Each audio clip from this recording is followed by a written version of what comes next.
台湾同性婚姻伫咧2019年合法化，敢若限定双方拢是台湾人，或者是对方的国家要承认同性婚姻才会当结婚。落尾伫咧过年之前呢，行政院透过函式开放，就算外国侦判的国家无同性婚姻，伫台湾也是会当登记结婚。不过，这项行政配套是无包含对方的中国人。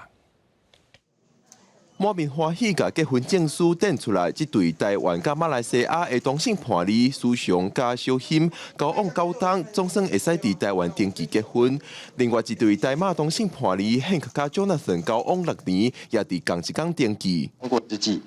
我们既是开心，其实又是无奈，因为我们是跨国伴侣，所以我们没有办法结婚。不管是跑行政的诉愿，或者是甚至要走到诉讼，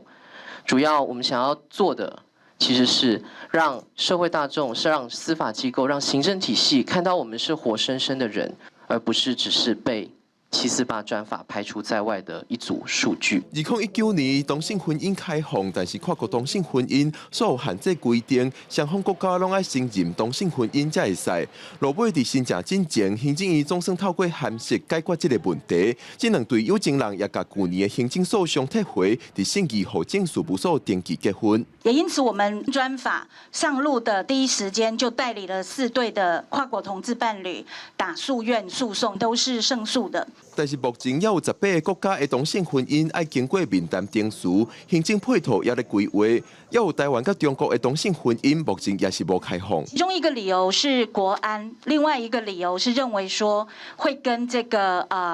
既有的异性的两岸婚姻的这个程序比起来，怕会有不公平。潘立明表示，即阵有8挂对台湾、中国同性伴侣等咧等待登记结婚，伫跨国伴侣当中占比上悬，因呼吁新的来国赶紧提出解决的方法。记者郭文条随台北报道。